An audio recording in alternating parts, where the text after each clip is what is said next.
All right, hello again. This is Jeff Scott, your instructor for the online version of 152, 163 Relational Database Design. I'll be coming at you right now with Chapter 4, or Chapter AC, or Access 4 from our book, Creating Reports and Forms. So we've talked about reports before, we've talked about forms before, we've created both, and by and large, every time we have, all we've done is click on a wizard or whatever. Now we're going to go in and you can see what we're trying to master here. Again, more work with wizards, but then go into layout view. And in layout view for reports and forms, you're able to move fields around, add fields, remove fields, etc. When we get done with that, we'll group and sort data in a report, add totals and subtotals to a report, conditionally format controls, resize columns, filter records in reports and forms. The print thing isn't really that big. Apply themes to get a whole different look and feel, especially to a report. Add a field to a report or a form, add the date, and there'll be things in there like page numbers and the like also.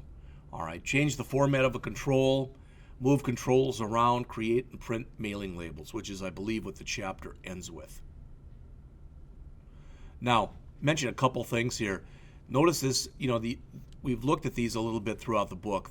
It's got a BTW, which is a by the way that the author puts here. And the author says, for a complete list of the by the ways found in the margins of this book, visit the by the way or BTW resource on the student companion site. So you can go out there and find additional things if you're interested. All right. Are you going to find a lot of stuff that I haven't already given you? Not too much, but there might be something of interest out there. All right. So reports typically are shown to display information quite often to managers who are more interested in the bottom line and might be more interested in summary data.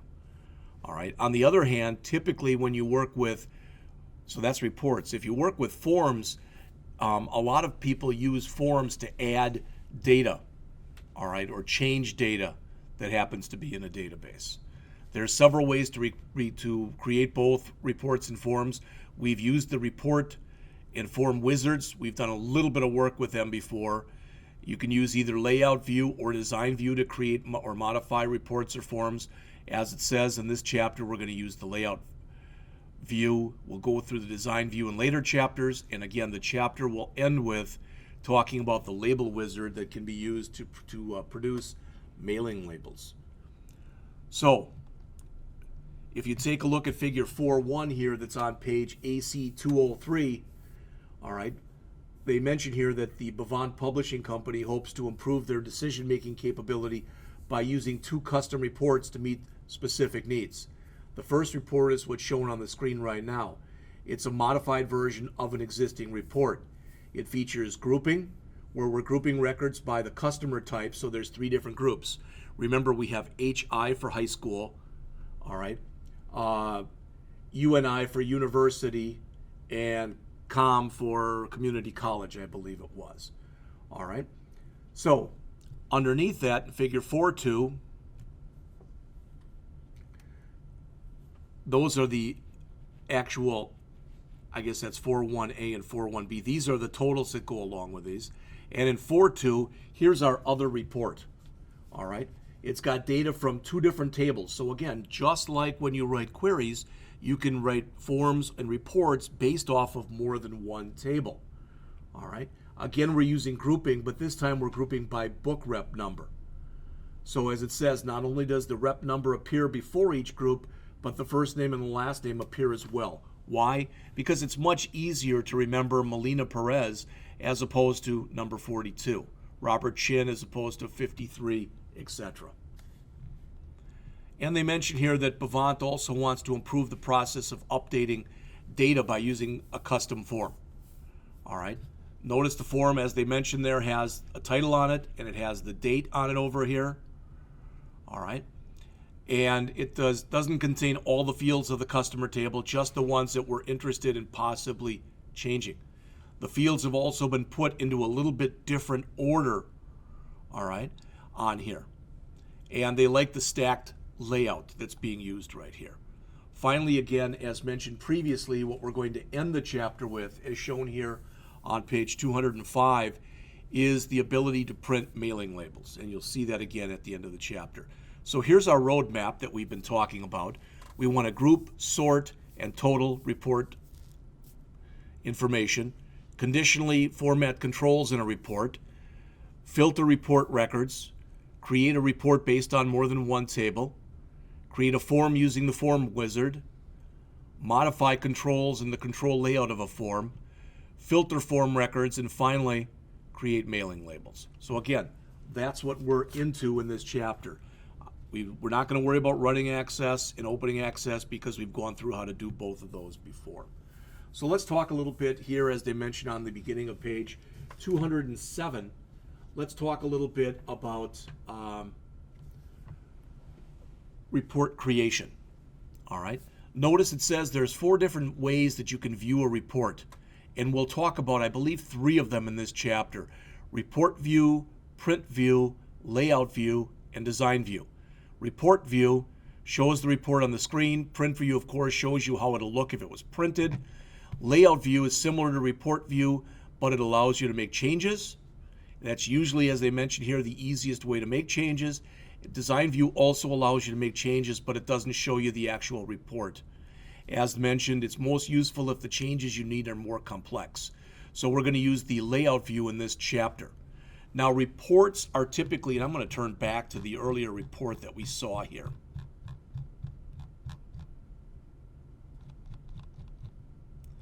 All right.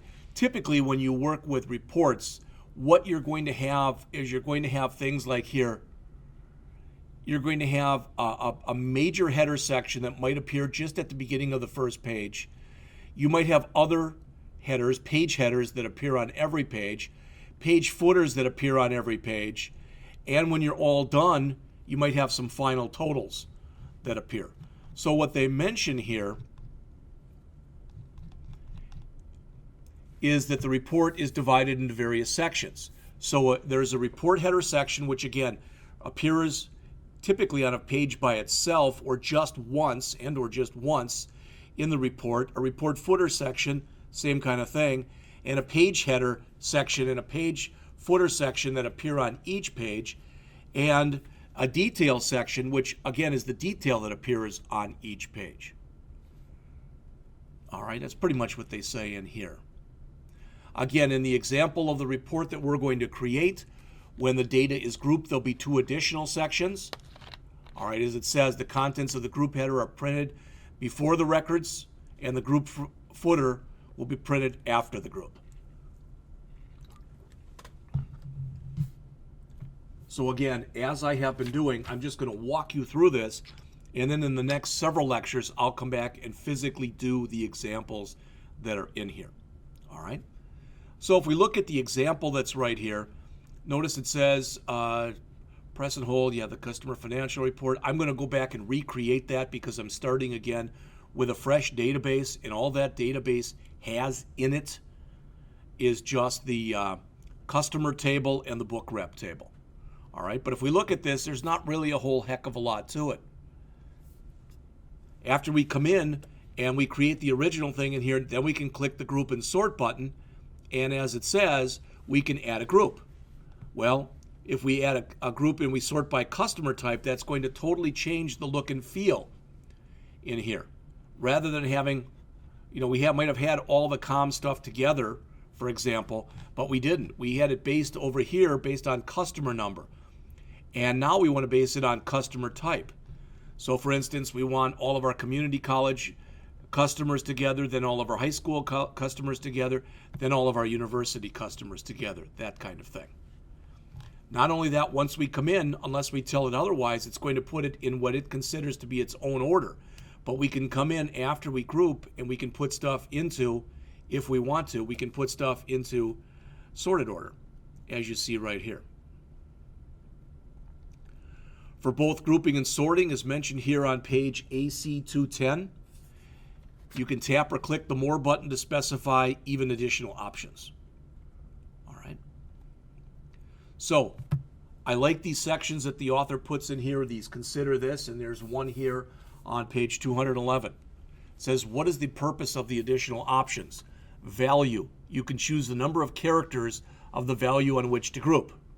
Totals, you can choose the values to be totaled.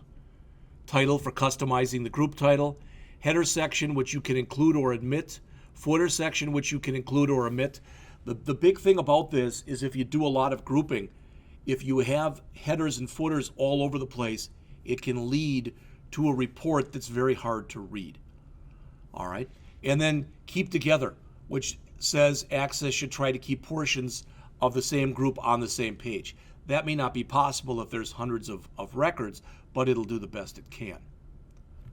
All right. As mentioned here on the middle of page 211, the various objects on a report are known as controls. You can modify them. In other words, you can change where they appear, and you can change their physical appearance. So if you want to change the color of a header, the size of a header, the font of a header, etc. So report titles, column headers, anything like that. All right. Now notice Access has three types of controls: bound controls, unbound controls, and calculated controls. Bound controls are used to display data that comes from the database. Unbound controls are not associated with data from the database. And there are things like titles, all right, I believe even a page number, for example. You're not getting that out of the database. Calculated controls are used to display data that's calculated, such as totals for groups or whatever. To add totals and other statistics, so not just totals, not just sums, but maybe averages, maximum, minimums, standard deviations, variance, if you're into that kind of thing where you're working, etc. You use the Totals button on the Design tab. Then you select from a menu of aggregate functions. So it looks very similar to what we have looked at earlier when we were doing grouping in the queries chapter that we talked about previously. So in this example, they're going to add totals for several fields. Now, again, the key thing to worry about when you add totals for several fields is making the report unreadable. All right? And it may even be that if you've got all of the record information and you've got final totals, you might decide that you want the final totals and not the record information, depending on whether or not you're creating a, quote, regular report or a, quote, summary report, something like that.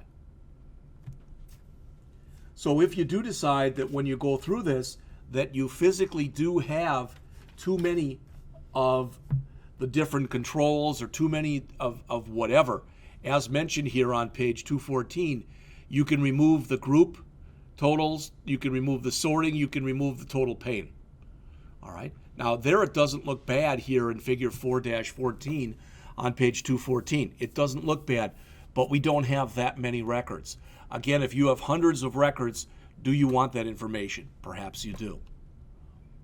How to determine the organization of the report or form. As it says, determine various details, how the data or in your report or form is to be organized. Quite often what you'll do back in the, quote, olden days, unquote, like back when I was learning this stuff in the 70s and then the 80s, we used things that were called like printer spacer charts, which were these really big pieces of paper where we could literally lay out reports on there. And we used flow charts to really document our logic. All right, and some of that's actually missing from people today because with all the GUI tools that we have, all the graphical user interface tools we have, there seems to always be a rush to judgment. Somebody gets an idea in their head that I should do it like this. And rather than thinking of alternative ideas, they just run with that one. All right, you have to determine the sort order and determine any grouping that you want to do. All right, when you put in controls, as it says here on page 215, you can use conditional formatting. So in other words, you'll only format values that meet some certain kind of criteria. All right, so they want anybody who's got a current amount due that's greater than or equal to 6,000, they want to turn the font color to red. Why? Because that is to stand out. That might be somebody who is in arrears and wow, they owe us a lot of money. All right, and again, $6,000 to Amazon isn't the same thing as $6,000 to a mom and pop company. All right. So again, we'll go over this example that's shown here. Quite a long example that goes up through most of page 218, and we'll go through that starting in the next set of lectures. All right. You can filter records in a report. Why? Again, you might only want to use records that satisfy some kind of criteria. So you can filter records in a report, or as we talked about earlier, you can create a report, and in that report, you could base that report off of a query. All right. So remember, the filter is basically an inline querying that we're doing. Now here's an example where we look, and these are people who have a current due that is greater than $6,000. So you can see those are all in red. Clearing report filters, we've talked about that before. Save and close the report, I think everybody gets that. All right, then turning up to page 220, the Arrange and Page Setup tabs. They mention here when you work in a layout view, you can make additional changes by using the Report Layout Tools, Arrange, or Page Setup tabs that are in here. All right, here's the buttons, and the particular functions are shown right here. Now, I'm not going to read these to you. As anything else, the best way to learn how to use these is to just create a simple report and play around with it.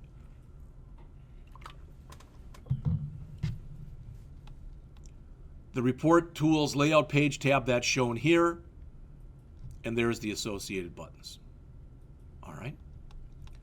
All right, let's, starting on the bottom of page 222, let's talk a little bit about multiple table reports. All right, as mentioned previously, quite often you may want to create a report based off of more than one table. And again, as it says, you can use the report wizard to create a table, or a report rather, based on multiple tables. All right, just in the same way that you can use a query that you have run that's on multiple tables and build a report off of that. So they give you an example here starting on page 222 where the author says that Bavant needs a report that includes the book rep number, first name and last name fields from the book rep table, and the customer number, customer name, amount paid, and current date, current due fields from the customer table. So as you can tell there, we could come in and using the report wizard, grab the fields that we need from the book rep table, put them over on this side by clicking the greater than sign, then click the down arrow here and change from book rep to customers, which would change that down here and put in those fields that we need, as shown right here.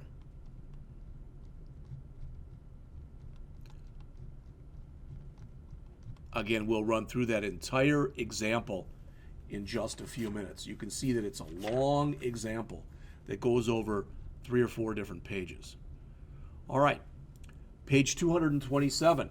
How do you determine the tables and fields that contain the data needed for the report? First, as they mentioned, you need to know your requirements.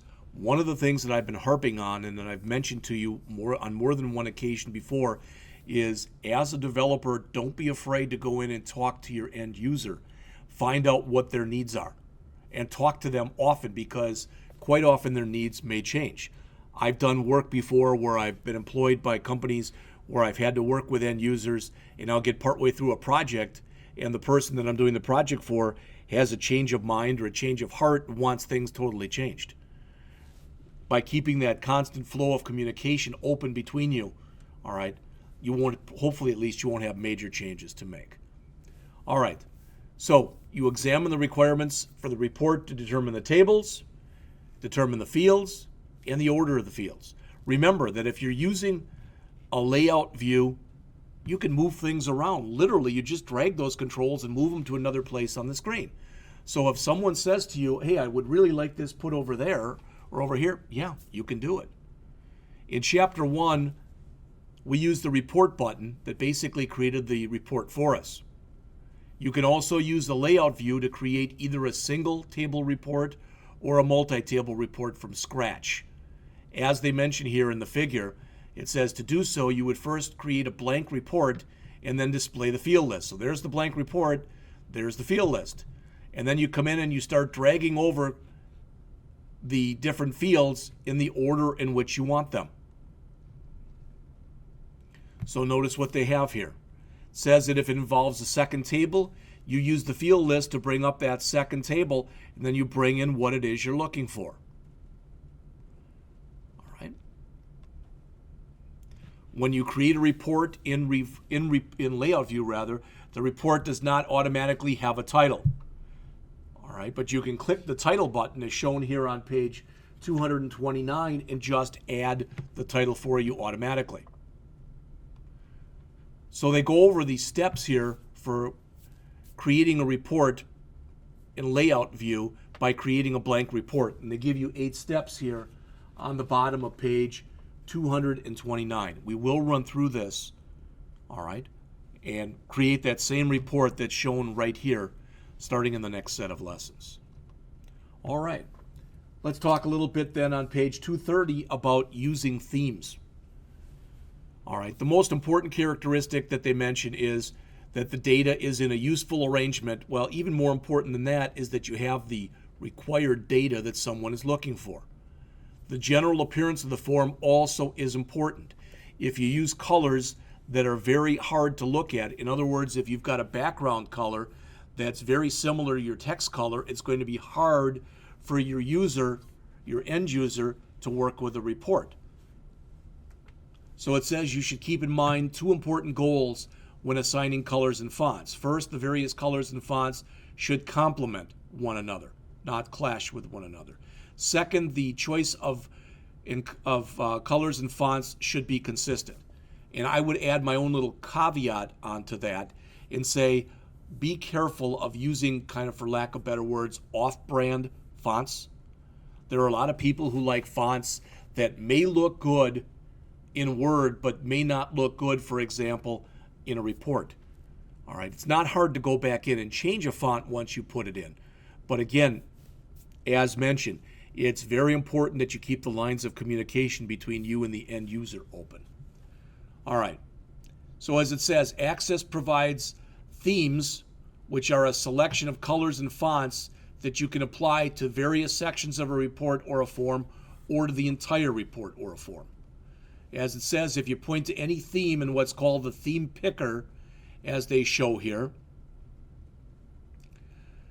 the colors and fonts represented by that theme are immediately applied to the report. If you decide you want a different theme, you can change the theme for all objects by repeating it with a different theme. It says there you can always or also use the Browse for Themes command to browse for themes that are not listed in a standard Access installation.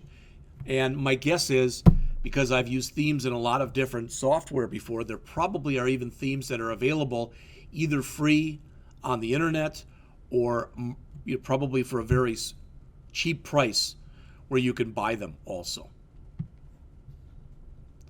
All right, so you can see the different, there's a colors button there that you can play with this stuff, and you can make drastic, dramatic changes to whatever it is you're working with by just changing the colors.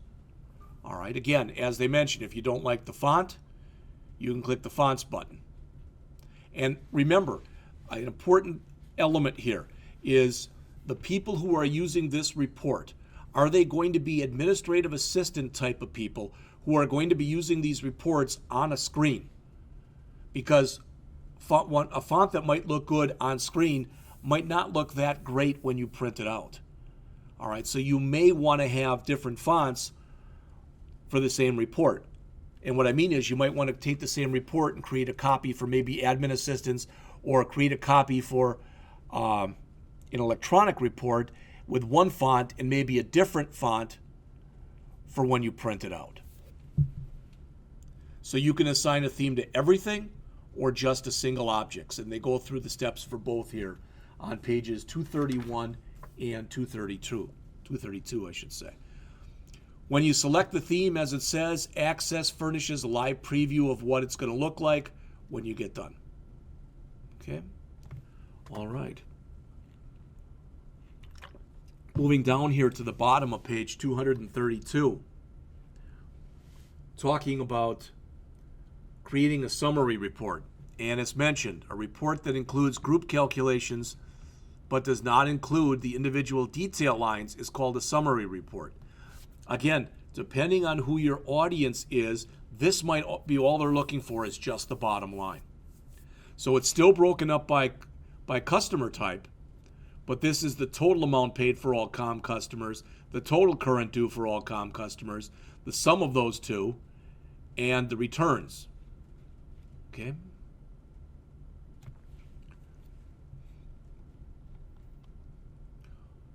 Form creation, starting on the bottom of page 233. So everything we did previously that we talked about was all reports. Now we're switching focus and we're talking about forms.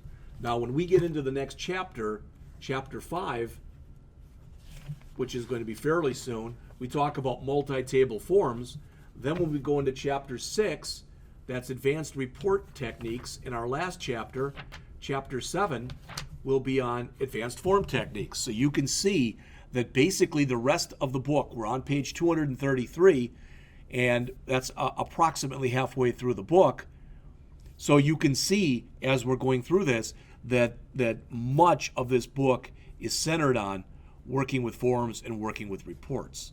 So in chapter 1, we created a simple form that had all of the fields on the table or in the customer table. To create more customized forms, you can use the form wizard.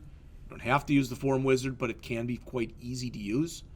So they run through the steps here on page 234. We're going to go through this example, and it goes on to 234 and 235.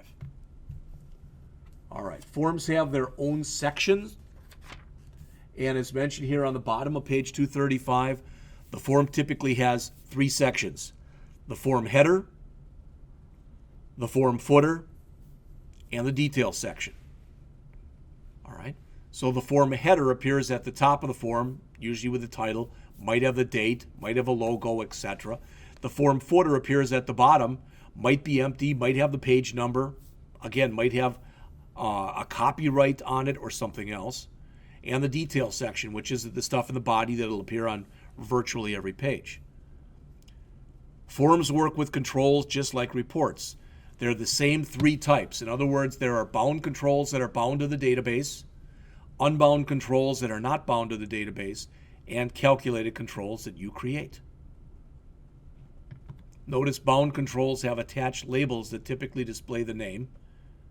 All right, for example, customer number, that would probably be the label for a customer number field. All right. As far as the views available for forms here on page 236, as the author mentions at the top of the page, there's 3 different ways to view a form. There's form view, which shows the form on the screen and allows you to use the form to update data. There's layout view, which is similar to form view, but you cannot update the data, but you can make changes to the layout of the form. That's typically, as mentioned, the easiest way to make these kinds of changes. And there's design view, where you can make changes, but it does not show you the actual form. And just like with reports, design view is most often used for complex changes. All right, so we're going to work with just the layout view in this form. To use layout view of the form, the controls must be placed in a control layout. As mentioned there, that's a guide that aligns the controls to give the form a more uniform appearance. And the layout is used for both forms and for reports. Access has 2 types of control layouts. They have stacked and tabular. Stacked arranges things vertically with the labels to the left of the control. Tabular arranges them horizontally with the labels on the top.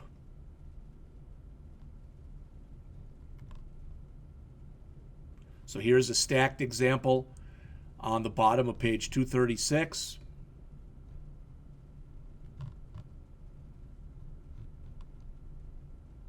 And then they start to build it on that page. Okay. All right. Not hard to add the date. We already talked a little bit about that.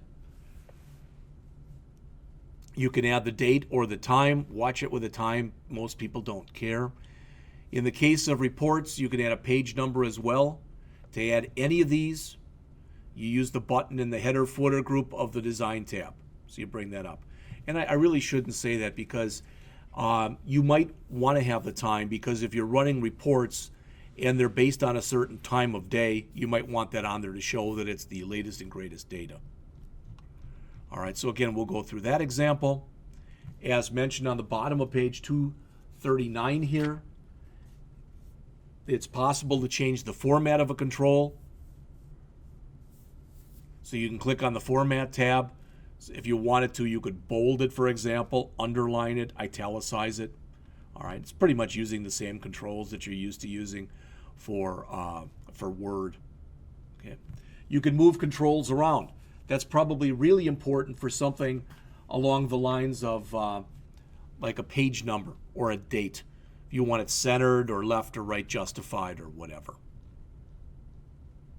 As far as moving controls around in control layout, as mentioned here on page 240, just as we just looked at quickly how to move the date, you can move a control around too. As you move it, as mentioned there, a line will indicate the position of where the control will be replaced or where it will be placed when you release the mouse button. You can move more than one control by basically doing what's called lassoing them, where you hold down on your left mouse button, highlight the controls you want, and moving them accordingly. And they show an example here on pages 240 and 241. You can add a field to a form as you can with a report at any time. You bring in the field list and then drag out the field you want. So for instance, maybe when we first did this, we wanted the customer number and the customer name, and we didn't put in the address, we just put in the city and the state. Then later we might decide we want the address, so we could go back and add that later. You can filter and sort using forms, just the same way that you can filter and sort using reports. All right, and it pretty much is the same thing.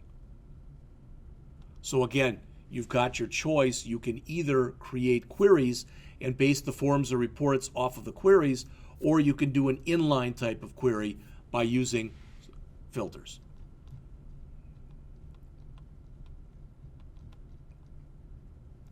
All right, jumping up all the way here to page 245, let's talk about the Arrange tab. We'll talk about that. We'll talk a little bit about mailing labels, and that'll do it for this chapter. And again, after we get done, I'm going to go back and have 1 or 2 lessons where I come back and physically go through all of the examples that are in here. So, like reports, forms have an Arrange tab that you can use to modify the layout, but the Page Setup tab is not available for forms. Now, that sort of makes sense because you don't have nearly the section for forms. Remember, forms only have a form header, a form footer. They don't have page header and page footer like you have on reports. Okay? All right. Mailing labels. In Access, mailing labels are a special type of report. When this report prints, the data appears on the mailing labels, and hopefully it'll be aligned correctly and in the order in which it was specified.